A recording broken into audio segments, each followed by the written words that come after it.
Isang magandang gabi po sa bawat isa po sa atin. Nais ko po kayong i-welcome sa isang panibagong pagkakataon ng atin pong online Bible study every Wednesday dito po sa atin pong page, Unchangeable God Commission Church. Ayan, salamat po sa Panginoon, una tigit sa lahat, sa isang panibagong pagkakataon na ipinagkaloob niya sa atin para ang kanyang salita po ay malaya nating mapakinggan, malaya nating maranasan at matutunan sa gabing ito. And kapatid, nais ng Panginoon na gamitin natin ang pagkakataong ito para maranasan at makilala natin siya. No, kaya patuloy na maglaan po tayo ng atin pong atensyon sa gabing ito. Ikaw man ay baguhan o datihan na na nakakilala sa Panginoon o first time mo na makapakinig ng ganitong klaseng pangangaral, you are very much welcome here, kapatid. Kaya po, as God will prepare our hearts, patuloy tayong magpasalamat sa Panginoon sa opportunity na ito at purihin natin siya dahil niloob niya ang pagkakataong ito para sa atin. So tayo po ay magsimula po sa isang panalangin. Panginoon, salamat po sa gabing ito, minsan pa na iyong ipinagkaloob for giving us a new opportunity, Lord, to know you more, to experience more of you, O God, to understand more, Lord, ng kalooban mo sa aming mga buhay. And Lord, sa pagkakataon, Lord, na ang salita mo ay magamit, Lord, to transform us, to inform us, Lord, to sanctify us, O God. Lord, to change our hearts, to renew our minds, O God, to equip and strengthen us, Lord, according to your will, Lord, sa aming mga buhay. And Lord, dalangin ko, Panginoon, Lord, that as you open our hearts, O God, and our ears, Lord, to listen, Lord, sa iyong salita, Lord, ay patuloy, Lord, na likhain mo pa sa amin ang isang pusong teachable, ang isang pusong humble, at ang isang pusong obedient, Panginoon, Lord, na hindi lamang magiging basta tagapakinig, pero Lord, tagapagsagawa din ng iyong salita. And Lord, patuloy na gamitin mo po ang pagkakataong ito, Lord, upang ang lahat ng mga loloobin mong makapakinig, Lord, ay patuloy na mapagpala ng iyong salita. Lord, anuman ang estado nila spiritually, Lord, sila man ay hindi pa lubusang nakakakilala sa iyo, Lord, dalangin ko po na maging paraan ito, Lord, upang patuloy na maging bukas ang puso nila, Lord, sa iyong paanyaya, Lord, na ikaw ay kanilang makilala at maranasan. At Lord, para naman, Lord, sa mga datihan na o mga baguhan pa, Panginoon, sa pananampalataya, Lord, ang dalangin ko ay patuloy na makapag-equip ito, Lord, sa kanila. Lord, patuloy na ma-motivate nito, Lord, ang bawat isa sa kanila, Lord, para patuloy kanilang saliksikin, Lord, upang sa ganon ay maranasan nila kung sino ka, Lord, kung ano ang kaya mong gawin at kung ano ang kalooban mo sa kanilang mga buhay. Lord, ang dalangin ko po, patuloy na maparangalan at mataas ang pangalan mo sa gabing ito. Lord, ikaw ang patuloy nilang makilala. Lord, ang pangalan mo ang patuloy na maitanghal lamang, Lord, sa aming kalagitnaan. At anumang bagay na nais gawin ng kaaway sa aming kalagitnaan, dalangin ko po, Panginoon, na huwag mo pong pahintulutang mangyari ang mga ito. Bagkus, Panginoon, Lord, papagtagumpayin mo po, Lord, ang gawaing ito, Lord, upang sa ganon malaman nila, Lord, makita nila, Lord, na ang Diyos na aming ipinakikilala, ang Diyos na aming inihahayag ay totoo, buhay at makapangyarihan sa lahat. Salamat, Panginoon, tunay nga na sa iyo ang lahat ng papuri at pasasalamat sa pangalan ng aming Panginoong Hesus. Amen and amen. Ayan, magandang gabi pong muli sa bawat isa po sa atin. Ayan, sa gabing ito, i-take po natin ang opportunity no, na tayo po ay muling matuto mula sa salita ng Diyos. Ayan. So, ang paksa po na nais ko pong ibahagi sa bawat isa po sa atin ay may pamagat po na How does God reveals Himself to us? No, paano po ba inihahayag o ipinakikita o ipinakikilala ng Diyos ang kanyang sarili sa ating lahat. No, alam niyo po mga kapatid, no, ang paksa po na ito ay hindi lamang para sa mga hindi pa tunay na nakakakilala sa Panginoon o sa mga baguhan. No, kahit ikaw po ay datihan na o matagal na sa pananampalataya, no, kailangan natin no na ma-refresh no patungkol dito upang sa ganon patuloy na ma-renewed sa atin yung alab, no, yung desire na patuloy na saliksikin ang Panginoon sa ating buhay, no, bilang ito no yung paraan no para maranasan natin siya. Amen ba? No, kasi alam niyo po no, kahit sa panahon na ito na kung saan talaga naman ang lahat ng information no ay accessible no sa internet with just one tap, 'di ba? No, sa mga search engines no alam natin no sa internet. Many people are still wondering if God exists. Amen. No, marami pa ring mga tao ang nag-iisip kung totoo bang may Diyos, no, kung talaga bang ang Diyos ay buhay, ang Diyos ba ay kumikilos, nariyan pa talaga siya, at kung nag-e-exist siya, does he even care? No, may pakialam ba siya? No, may ginagawa ba siya? Ayan, may kalooban ba siya? May layunin ba siya na ginagawa no para sa atin? And they often question no kung paano ba nakikipag-communicate ang Diyos no sa kanilang lahat. No, kaya kung ikaw ay baguhan o first time mong makapakinig ng ganitong klaseng pangangaral, no, I invite you, I encourage you kapatid no to stay with me no sa Bible study na ito. Yan. So alam niyo po no, maraming paraan ng Diyos no para magpakilala o magpahayag sa atin. Amen ba? And I hope na ang paksa o ang ating pag-aaralan sa gabing ito ang patuloy na sumagot no sa mga katanungan mo kung meron kang ganitong klaseng katanungan. No, sabi nga no, merong 4 na pangunahing paraan ang Diyos no para ipakilala ang kanyang sarili sa atin. At sa 4 na ito, no, ang aking prayer at ang aking hope no sa bawat isa sa atin ay maging bukas no ang ating puso, mabuksan ng Panginoon no ang ating mga mata no para makita natin na yes, ang Diyos ay buhay, ang Diyos ay kumikilos no, kahit siya ay from the ancient, from the old days, no, from the beginning of time pa nag-e-exist, no, still ang Panginoon ay kumikilos, no, hindi lang siya relevant, no, but He is actively, no, doing, no, things, no, sa ating mga buhay, even to this day. Amen ba? And these 4 primary ways, no, dito natin makikita, no, na talagang ang Panginoon, no, meron siyang nais gawin, no, sa ating mga buhay, no, kaya siya nagpapakahayag. Amen? No, ready na po ba tayo no sa gabing ito? Yan. So sa una po, sabi dito, creation reveals God. Ayan. No, sabi nga sa isang kanta no ni Chris Tomlin, creation revealing your majesty. Ayan, no, syempre, no, kung tayo naman po ay ipinanganak, no, na merong maayos na paningin, no, nakikita natin ang lahat ng bagay sa ating paligid. At kung ikaw ay nature lover, no, mahilig kang pumunta no sa dagat, mahilig kang magpunta sa mga bundok.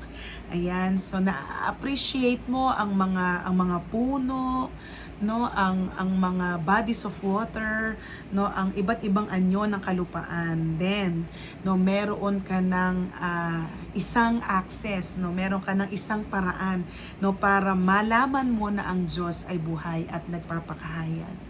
No, sabi po sa Romans chapter 9 o chapter 1 verses 19 to 20, sa Tagalog ko po ito babasahin, sapagkat ang maaaring malaman tungkol sa Diyos ay maliwanag dahil iyon ay ipinapahayag sa kanila ng Diyos. No, sa panong paraan mga kapatid?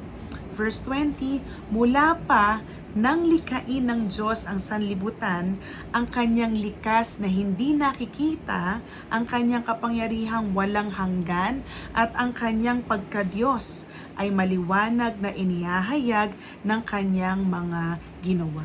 No, sabi dyan, no, sa English, for His invisible attributes, namely His eternal power and divine nature, have been clearly perceived ever since the creation of the world in the things that have been made. No, kaya kung may tanong ka kapatid na ang Diyos ba'y buhay? Ang Diyos ba'y kumikilos? No, ang Diyos ba'y totoo?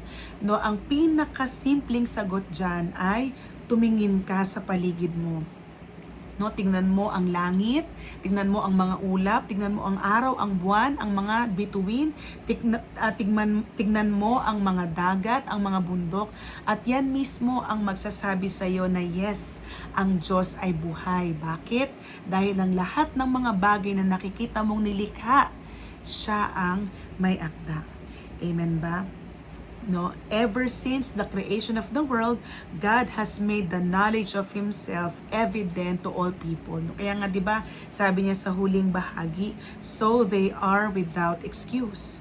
No, kaya sa ating mga nilikha, no, nakakilala ka man na or hindi pa, no, wala tayong excuse para hindi natin siya makilala at maranasan. Kasi nandiyan ang lahat ng nilikha, no, para maghayag sa atin na merong Diyos na totoo, na merong Diyos na buhay. Sabi dito, humans can take in the beauty and splendor all around and recognize that these things created to testify to the existence of God, who is the all-powerful maker of the universe. No, kaya nga sabi ni Apostle Paul, no, ang lahat ng mga bagay sa mga nilikha ay sapat na ebidensya o sapat na paraan, no, para malaman natin na ang Diyos ay makapangyarihan, that He is eternally powerful, and that His divine attributes can be perceived, no, through this creation, so that no one can be excused for missing His existence. No, kaya sa pagharap natin sa Panginoon, no, hindi natin po pwedeng sabihin sa Kanya na, Lord, walang nag-share ng gospel sa akin. Lord, hindi ako nagkaroon ng access sa Bible. No, kasi ang creation mismo ang maghahayag na merong Diyos na dapat tayong kilalanin. No, sabi po sa Psalm chapter 19 verses 1 to 4 or verse 1, sabi dyan, the heavens proclaim the glory of God. The skies display His craftsmanship. Day after day, they continue to speak. Night after night, they make Him known. They speak without a word or sound. Their voice is never heard. Yet their message has gone throughout the earth and their words to all the world.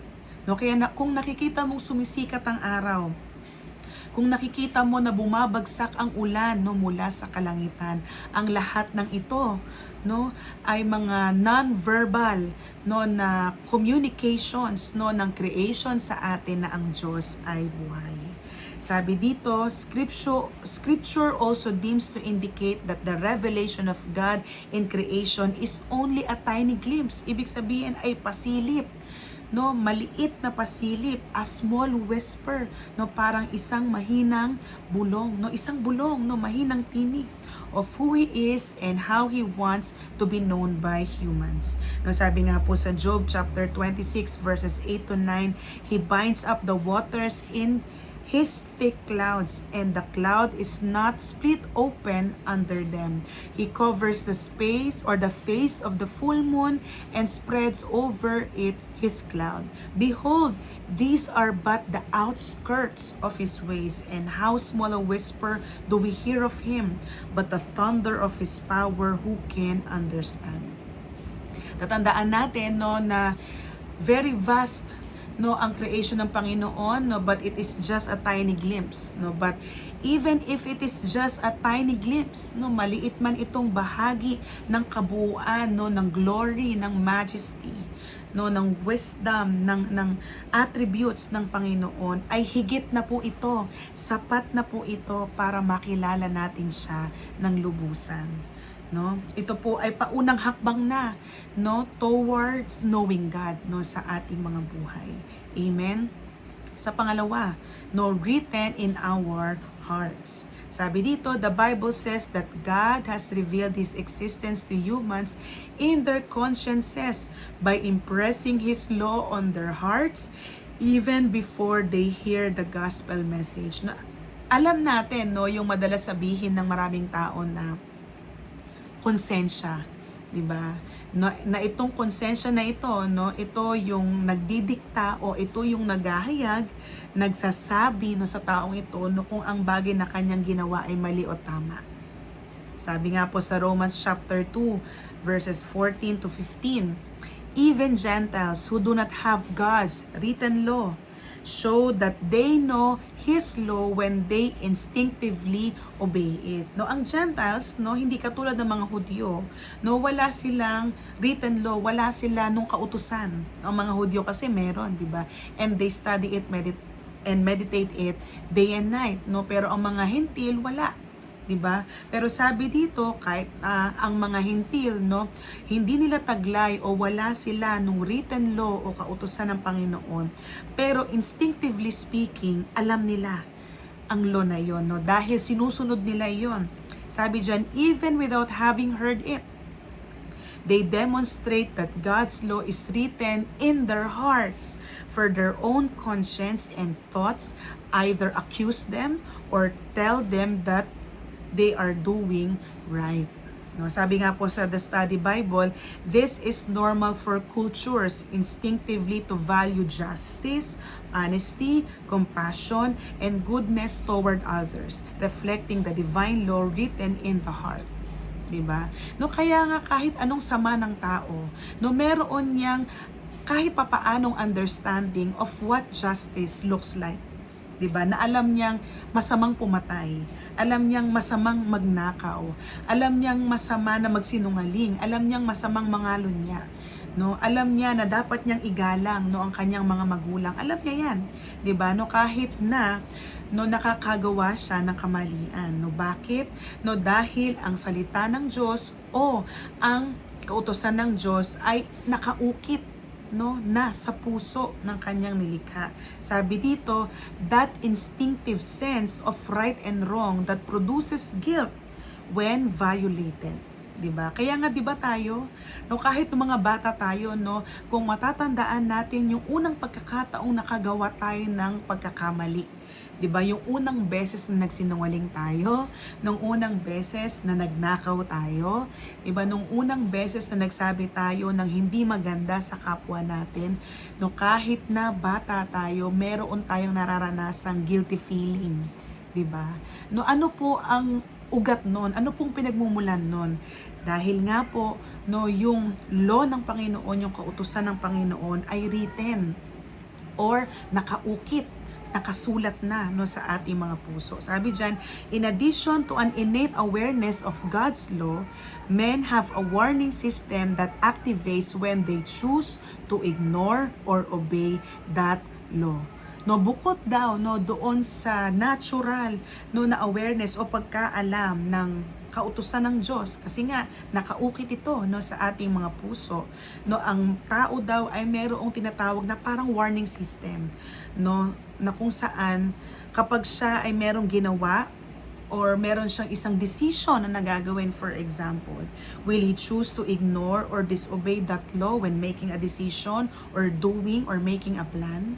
Diba? So kaya makikita natin no that God reveals himself no dahil no ang kanyang kautusan is already written on our hearts. Amen ba? Nasabi nga po sa Ecclesiastes chapter 3 verse 11, within the heart of every person God has planted a longing to know him.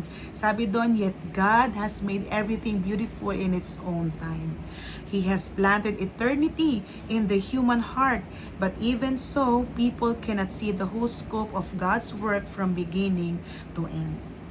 No, sabi dito, no, ang dahilan ng Diyos o ang layunin ng Diyos no kung bakit siya naglagay nung yearning o nung pagnanais no sa puso natin na makilala siya, no, na masaliksik siya at malaman natin kung sino siya, ay nang sa ganon magkaroon tayo ng buhay at personal na ugnayan sa Kanya.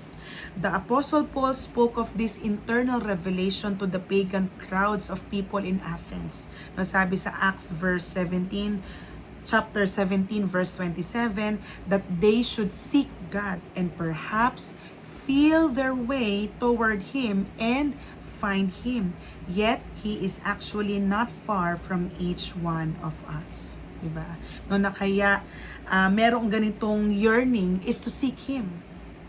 No, sabi nga sa The Study Bible, the Lord's objective for man in revealing Himself as the Creator, ruler, and controller of the world is for man to seek Him. No, na kaya tayo merong mga wonderings, no, bakit tayo minsan nag-iisip o nagtatanong na bakit may mga bagay na gantong nangyayari, no, bakit may mga kalamidad, bakit may mga problema, no, bakit may mga sitwasyon na mabuti, maganda, masarap, mahirap, no, sa buhay natin. No, ang objective ng Panginoon ng lahat ng ito ay para malaman ng tao na merong Creator, merong gumawa, no, merong ruler, merong namamahala, at merong may control ng lahat ng bagay para masaliksik niya kung sino man ito. Walang iba kundi ang Diyos. Men have no excuse for not knowing about God because He has revealed Himself in man's conscience and in the physical world. Amen. So dito na makikita natin, no, very general, no, ang approach ng Panginoon on how He reveals Himself, di ba? So merong general approaches ng Panginoon, di ba? So dito tayo pupunta, no, on a personal approaches, no, doon sa mas intimate, no, sa mas close, no, sa mas personal na paraan ng Panginoon sa kung paano niya inire-reveal ang kanyang sarili. Sa pangatlo, through the person of Jesus Christ. And I think, no, talagang dito natin mas makikilala talaga ang Panginoon, di ba? Sa pamamagitan ni Jesucristo. Sabi diyan, God has revealed Himself to us with the most clarity and detail in the person of Jesus Christ. No, walang sino man na makapag-describe talaga sa Diyos, no, sa God Almighty 100%, no, kung hindi ang ating Panginoong Jesus. No, bakit? Because, no, sabi diyan, He is the living, breathing, flesh and blood human presentation of God. No, sabi sa John chapter 1 verse 14, and the Word became flesh and dwelt among us, and we have seen His glory, glory as of the only Son from the Father, full of grace and truth. No? Verse 18, no one has ever seen God, but the unique one, who is Himself God, is near to the Father's heart. He has revealed God to us. Nasabi doon, no, walang sino man, no, ang nakakita sa Diyos, no, pero itong person na ito, no, itong nag-iisang ito, no, na siyang mismong Diyos, no, itong persona na ito, siya ay malapit sa puso ng Ama at siya ang naghayag ng Diyos sa atin. No, kaya nga sabi sa Colossians chapter 1 verse 15, Christ is the visible image of the invisible God. No, siya ang imaheng nakikita, no, ng Diyos na hindi natin nakikita. No, kaya nga 'di ba, no, nung sinabi ni Philip sa Panginoon na show us the way to the Father. No, show us the Father.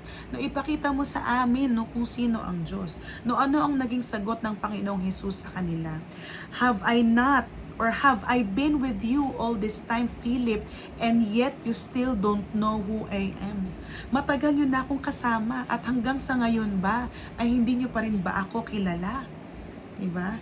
Anyone who has seen me has seen the Father. Sino man ang nakakita sa akin, sino mang nakaranas sa akin, sino mang nakakita ng mga bagay na ginawa kong himala, no, ng mga nakapakinig ng aking mga salita, ng aking mga katuruan, no, ay nakakita at nakarinig na rin ng Ama. Amen po ba? No, kasi nga po, no, sabi nga, no, sa salita ng Diyos, He is the exact imprint ng ating Diyos Ama. No, kung sino ang Ama, yun din ang anak. No, siya ang visible image of the invisible God. No, kaya nga yung mga bagay na ginawa ni Jesus no during his earthly ministry, no yoon ang nag-reveal o yoon ang naghayag nung kaluwalhatian at ng kapangyarihan ng Diyos. No, kung paano siya namuhay, no kung ano ang mga milagro o kababalaghan na kanyang ginawa, kung ano ang kanyang mga itinuro, lahat ng iyon ay ipinakita no kung papaano nagmamahal at kung papaano nagki-care ang ating Diyos Ama sa atin. Amen. And enough reason no para masabi natin na yes, ang Diyos ay nagpapakahayag siya sa atin through the person and the finished work of Jesus on the cross. Amen ba? The way to know the Father and have a relationship with Him is to know the Son, who is the fullness of God's revelation of Himself. No, kaya makikita natin yan no, sa Hebrews chapter 1 verses 1 to 2. Long ago, at many times and in many ways, God spoke to our fathers by the prophets, but in these last days, He has spoken to us by His Son, whom He appointed the heir of all things, through whom also He created the world. Amen. At sa panghuli, through the Word of God. No, makikilala at mararanasan natin na ang Diyos ay nagpapakahayag sa ating lahat in a very personal and intimate way through the Word of God. One of the greatest ways we get to know the person of Jesus is through the Word of God. No, kaya nga lagi nating sinasabi, no, mahirap no nasabihin ang Diyos ay malayo o ang Diyos ay tulog o ang Diyos ay patay no kung ang Biblia naman natin no ay laging nakasarado, 'di ba? No, malalaman natin na talagang ang Diyos ay buhay no kapag tayo ay nagbabasa ng kanyang salita. No, kaya mahirap no na i-question natin, does God exist? Does God cares? No, kung hindi naman tayo nagbabasa ng kanyang salita. Kaya again, no, dito pa rin talaga papasok yung kahalagahan ng pagbabasa. 'Di ba? No, mahirap husgahan no kung sino ang Diyos no kung hindi mo naman binabasa ang kanyang salita. No, kasi ito no ang pinaka no available na access no na meron tayo no para makilala natin siya. And it is one of the greatest way to know who Jesus is. No, na sinasabi natin kanina, that the visible image of the invisible God. The Bible is God's revelation of Himself and His purposes throughout history. And ako personally, ano man ang mga bagay na inihayag ng Panginoon sa kanyang salita is enough, no, sufficient, no, para makilala natin siya the way He wants Himself to reveal to us. No, nasa kung paanong nais niya magpakilala o magpakahayag sa atin, enough ang Bible no para ipakita at ituro iyon sa atin. Jesus Himself taught that the scriptures reveal who He is. No, kaya makikita natin yan no sa Luke chapter 24 verse 27, 44 and 45, and John chapter 5 verse 39. No, kaya nga invitation ito ng mga kapatid para magbukas ng Bible natin at magbasa. No, and if you are having trouble no na magbasa ng Bible, no, manood tayo ng mga Bible study na nakagaya nito. Amen ba? No, makinig tayo no ng mga reliable podcasts. 'Di ba? No, manood tayo ng mga reliable sermons, no ng mga preachings, no ng mga faithful preachers online. Marami 'yan ng mga kapatid. Amen ba? No, para matulungan tayo na mag-aral ng kanyang salita. Sabi dito, the Bible presents us with eyewitnesses testimony of the revelation of God in Jesus Christ. And mahalaga yung eyewitnesses accounts. No, mahalaga no yung mga patotoo o yung mga testimony ng mga nakakita, ng mga nakaranas at ng mga nakasama mismo ng ating Panginoong Hesus during His earthly ministry. No, kagaya ni Pedro, 'di ba? No, sa 2 Peter chapter 1 verses 16 to 19 it says, "For we do not follow cleverly devised myths when we made known to you the power and coming of our Lord Jesus Christ, but we were eyewitnesses of His majesty." No, isa si Pedro sa mga nakaranas at mga nakakita no ng lahat ng mga bagay na ginawa ng Panginoong Hesus. no, mula nang siya ay tinawag ng Panginoon. 'Di ba? Na maging disipulo. So nakita niya ang lahat ng mga milagro. No, napakinggan niya ang lahat ng mga katuruan ng Panginoon. And actually Peter himself, no, kasama siya sa inner circle, no, ng mga disciples ni Jesus, 'di ba? No, siya ay nakakita ng transfiguration, 'di ba? Na-witness niya na ang Panginoong Hesus ay naglakad no sa tubig. Na-witness niya kung paano nagpakain ng Panginoong Hesus ng 5,000. Na-witness niya kung paano i-turn or gawing alak yung isang ordinaryong tubig. No, na-witness din niya no yung persecution and mockery kay Jesus, no? Na-witness niya no yung mga panaghoy ni Jesus bago ang kanyang arrest, na witness niya ang lahat ng yan. No, kaya sabi ni Peter dyan, no, we were eyewitnesses of His majesty. And he also got the opportunity no, na makita yung ascension ng ating Panginoong Jesus and to receive the power of the Holy Spirit. Kaya sabi niya sa verse 17, for when he received honor and glory from God the Father, and the voice was borne to him by the majestic glory, this is my beloved Son, with whom I am well pleased. Verse 18, we ourselves heard this very voice born from heaven, for we were with him on the holy mountain. No, kaya mahalaga no na mabuksan natin ang ating mga Biblia, no, kasi nandiyan ang mga patotoo, nandiyan ang mga patunay na si Jesus Christ, who is the visible image of the invisible God, no, the exact representation of who God is, ay totoo, no, and that through Jesus Christ, no, God reveals Himself no sa ating mga tao. Kaya from Genesis to Revelation, no, mga kapatid, no, pagka nabasa natin ang Bible from cover to cover, makikita natin na si Jesus, nire-reveal niya ang kanyang sarili dyan. Diba? No, from Genesis, andun si Jesus. From Revelation, nandun din si Jesus. No, even dun sa mga sections or books ng Bible na hindi natin nabibigyan ng tuon, no, hindi natin love basahin, di ba? Gaya ng Numbers and Leviticus, napapakahayag si Jesus dyan. No, bakit? No, kasi ang scripture o ang Bible ay inspired ng Panginoon. Hiningahan ng Panginoon, no, upang sa ganon ay maging tool, instrument ng Diyos para makilala natin siya. Amen ba? No, kaya nga makikita natin na either sa general instruments ng Panginoon to reveal Himself, or sa mga personal ways ng Panginoon para ipahayag ang kanyang sarili, no, makikita natin that God truly reveals Himself to us. Amen ba? So we are without excuse, di ba? No, na kahit na hindi tayo mahayagan agad no ng gospel, pero nandiyan ang creation no na nagsusumigaw no na sinasabing merong Diyos na lumikha sa amin. No, and syempre, no, sa pagtawag ng Panginoon sa atin no into salvation, no, ipapahayag niya no ang kanyang sarili na siya no ang may akda no ng kaligtasan natin. And that meron siyang paraan na ibinigay, which is Jesus Himself, no, para maranasan natin ang kaligtasan na yun. So many people can acknowledge the fact that there is God. Amen po ba?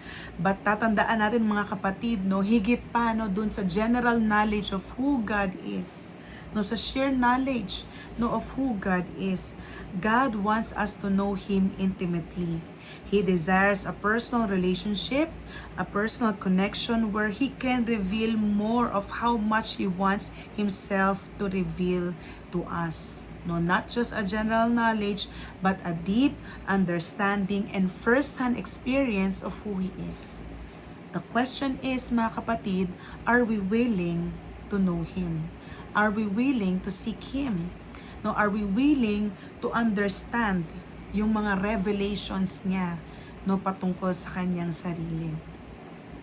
Iiwan ko po 'yan no sa atin mga kapatid. No, salamat po no sa atin pong pakikinig no sa gabing ito. Nawa po marami po tayong natutunan, nabuksan po ang ating puso. Tayo po ay napaalalahanan, tayo po ay na-motivate no, na dahil ang Diyos pala ay may planong magpakahayag sa atin, no, ay tayo po ay ma-motivate na saliksikin siya. Amen ba? Ang Diyos po ay nariyan lang, no, na talagang nais, no, na ipahayag ang kanyang sarili sa atin, no, at nais niya na buksan ang ating mga puso, no, para siya ay makilala natin, no. Nawa po ang aking pong prayer, ang aking pong hope ay magkaroon po tayo ng willingness of heart, no, na maging bukas, no, sa Panginoon para maranasan natin yung goodness, to taste and see, no, the goodness of our Lord, no, to taste and see the goodness of having a personal, intimate, saving relationship with the Lord. Amen po. Sige po, tayo po ay mag-close sa isang panalangin. Panginoon, sa oras na ito, muli po kami nagpapasalamat sa isang panibagong pagkakataon na kami po ay maturuan, patuloy na mahubog, mapaalalahanan, Lord, at patuloy, Lord, na mapalakas ng iyong salita. Lord, salamat dahil patuloy mong ipinaunawa sa amin, Lord, that you have given us so many ways, Lord, na kung saan, Lord, mararanasan at makikilala ka namin. Lord, ang kailangan lang ay isang pusong bukas, Lord, isang pandinig na bukas, isang matang bukas, Panginoon, Lord, para makita, Lord, ang mga paraang ito, O Diyos, Lord, na ibinibigay mo, Lord, na aming i-take, Lord, ang mga opportunity na ito, O God. Lord, alam naman namin, O God, Lord, at sinisiguro mo sa amin, Panginoon, Lord, na kapag ikaw ay aming nakilala ng lubusan, O God, Lord, yung mga benepisyo, Lord, yung mga mabubuting bagay na kalakip nito ng pagkakilala namin sa iyo, Lord, ay aming mararanasan. At yun ay walang iba, Lord, kung hindi, Lord, yung isang transformed life, Lord, yung buhay na patuloy na binabago, Lord, na hindi na kami magiging katulad ng dati, Lord, na kami ay magkakaroon ng panibagong puso, panibagong damdamin, panibagong isipan, panibagong motibo, panibagong layunin, Panginoon, Lord, na hindi na, Panginoon, katulad noon. Lord, dalangin ko po na sa lahat ng mga kapatid ko na nakapakinig ng salita mo sa gabing ito, Lord, dalangin ko po na sila po ay magkaroon ng open heart before you. Lord, lagi silang maging willing na matuto. Lord, lagi silang maging willing, Lord, maging bukas, Lord, na saliksikin ka sa kanilang mga buhay. Lord, na kapag sila ay nabibigatan, Lord, na kapag sila, Lord, ay nakakaranas ng mga sitwasyon, Lord, wag nilang i-take negatively, Panginoon, Lord, ang mga bagay na ito.